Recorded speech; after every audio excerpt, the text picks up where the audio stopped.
할렐루야, 사랑하는 여러분, 지난 시간에 이어서 인간의 이기심, 그 진정한 욕망을 이해하기 두 번째 시간을 갖고자 합니다. 말씀은 역시 로마서 6장 12절에 있는 말씀입니다.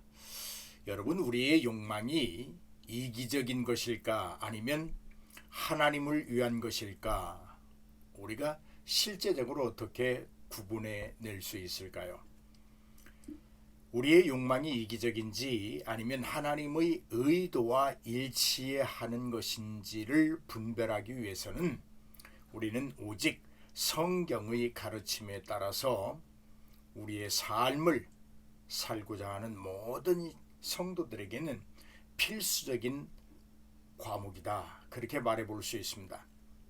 이기적인 욕망과 하나님을 위한 욕망을 구별하는데 도움이 되는 몇 가지의 실제적 단계를 살펴보려고 합니다. 첫 번째, 성경적인 열정입니다. 첫 번째이자 가장 중요한 단계는 우리의 소망을 성경과 비교해 보는 것입니다. 이러한 욕망은 성경의 가르침을 뒷받침합니다. 아니면 우리가 가진 이 욕망이 성경의 가르침과 모순되는 것인지 구분해 보면 합니다.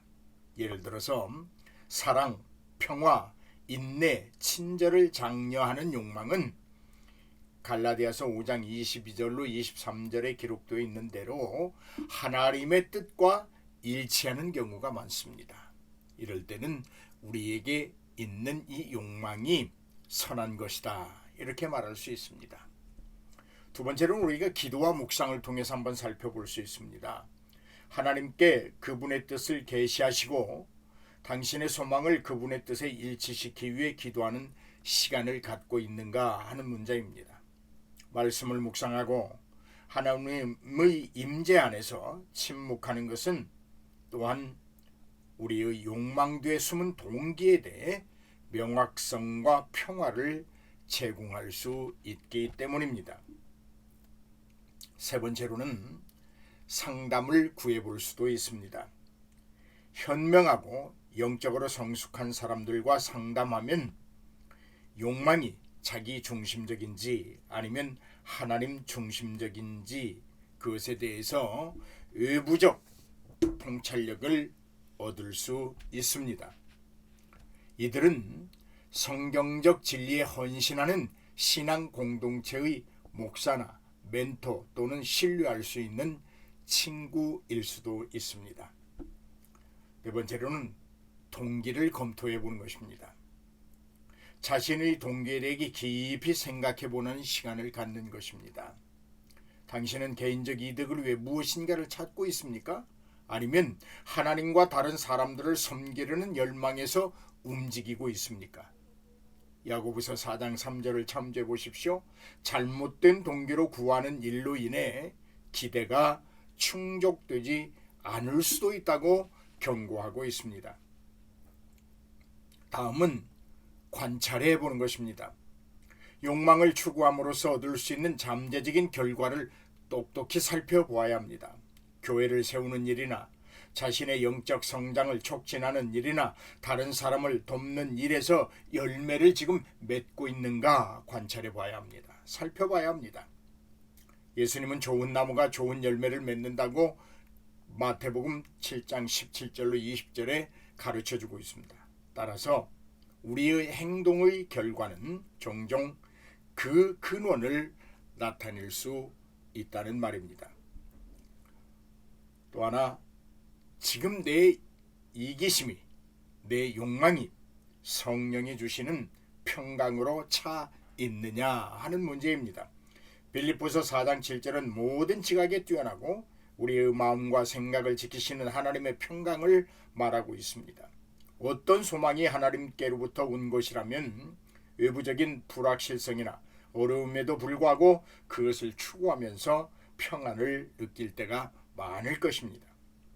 이러한 관행을 실행함으로써 우리는 소망의 본질을 더욱 효과적으로 분별하고 행동과 결정이 하나님의 뜻과 일치하도록 할 수 있습니다. 개인의 성실성을 강화할 뿐 아니라 하나님과의 관계적 연결을 더욱 깊게 할 수 있는 것이 성령이 주시는 평강이 내 이기심 혹은 내 욕망 혹은 내 정욕에 담겨져 있느냐 묻는 것입니다. 두 번째로 이런 질문을 좀 해볼 수 있겠지요. 우리의 일상적인 결정이 사리사욕에 대한 성경적 가르침에 부합하도록 하기 위해 어떤 조치를 우리가 취할 수 있을까 하는 고민입니다. 우리의 일상적인 결정이 성경적 가르침, 특히 자기 이익과 관련하여 일치하도록 하기 위해 취할 수 있는 몇 가지 의도적인 조치가 있습니다.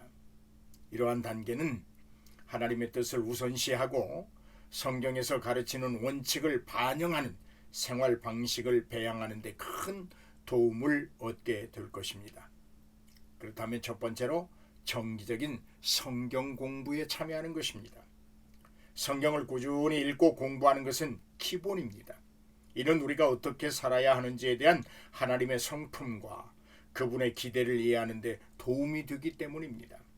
성경을 매일 접하는 것은 우리의 모든 소망과 결정을 측정할 수 있는 지침이자 표준이라는 말씀입니다.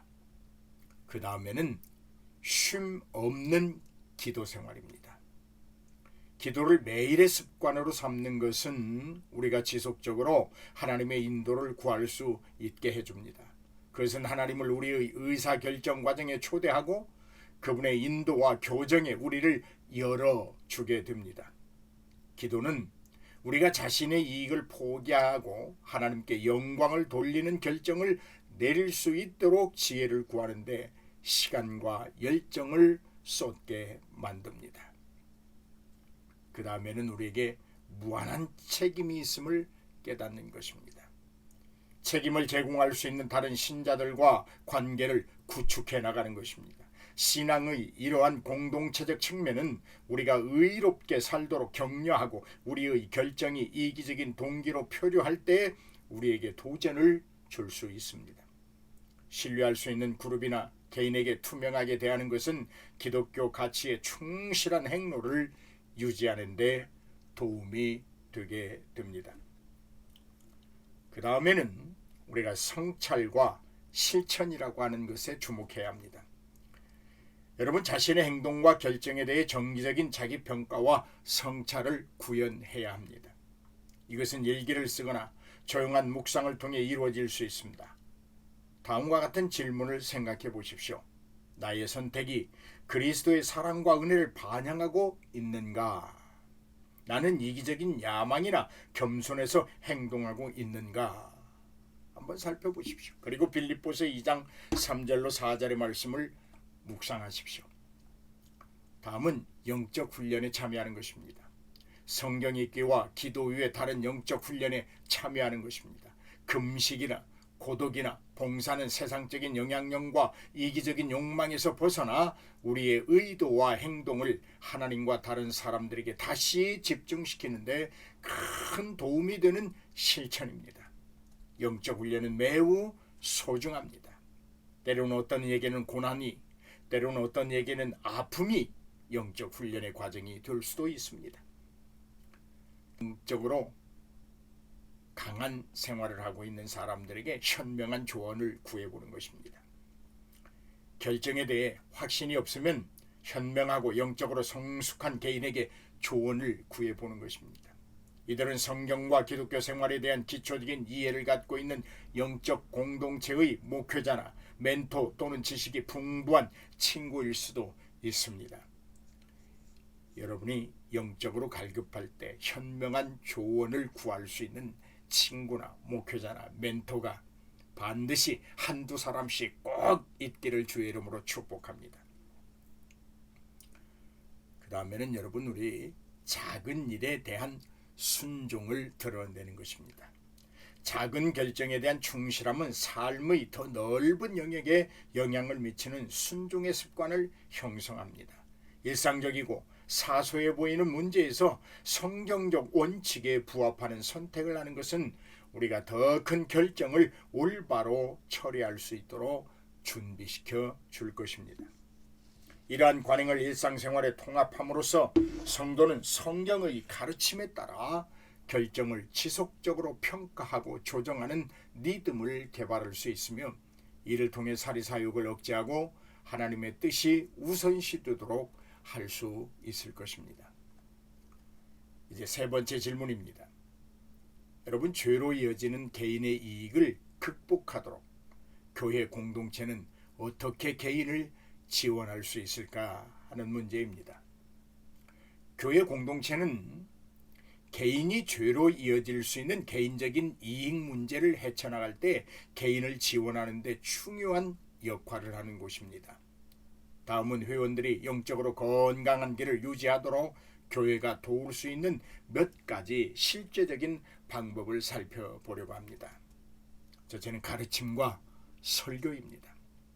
죄, 유혹, 사리사욕, 하나님의 뜻과 관련된 주제에 대해 정기적이고 통찰력 있는 가르침과 설교가 필수적입니다. 이러한 메시지는 경건한 욕망과 죄악된 욕망의 차이를 명확히 하는 데 도움이 될 것이고, 의롭게 생활하는 방법에 대한 경전적 지침을 제공하게 되는 것입니다. 다음은 소그룹 및 제자도의 모임을 갖는 것입니다. 소그룹이나 제자도 프로그램에 참여하도록 장려하면 더 깊은 관계와 개인적 책임을 위한 플랫폼이 제공됩니다. 이러한 환경에서 개인은 자신의 어려움을 공개적으로 토론하고 기도를 받고 개인적인 유혹을 극복하는 방법에 대한 성경적 통찰력을 얻을 수 있게 될 것입니다. 다음은 상담을 받거나 목회자의 돌봄을 받는 것입니다. 사리사욕으로 인한 죄와 관련된 구체적인 문제를 다루는 사람들에게 상담 서비스나 목회적 돌봄을 제공하는 것이 유익할 수 있습니다.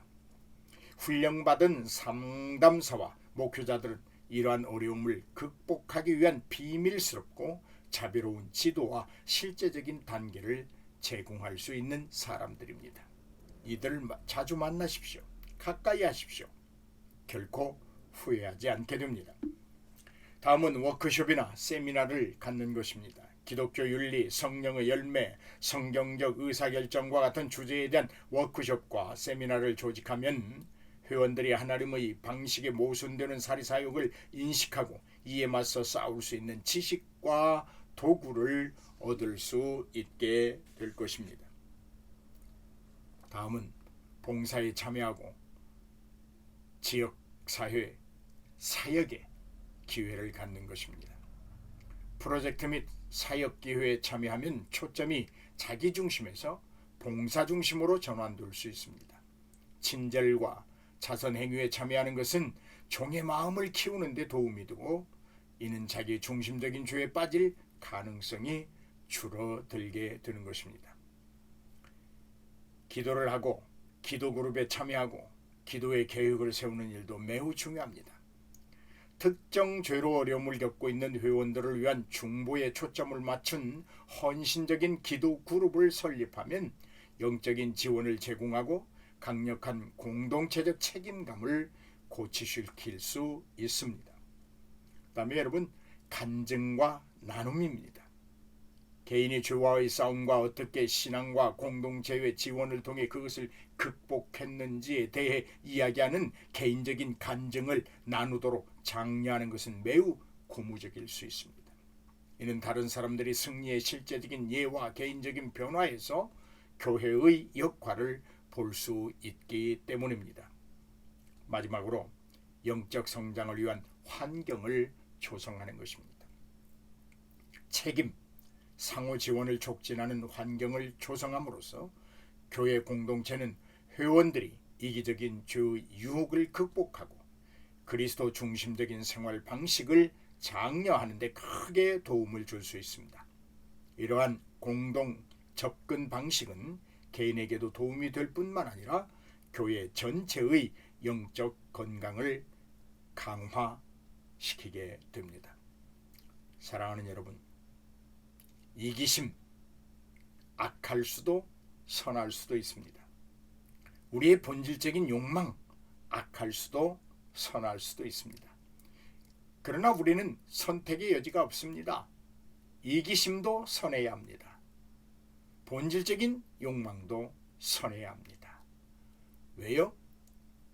죄로 하여금 우리를 억압하고 짓누르게 하므로 우리가 죄의 종으로 더 이상 살 수 없는 하나님의 거룩한 백성이기 때문입니다.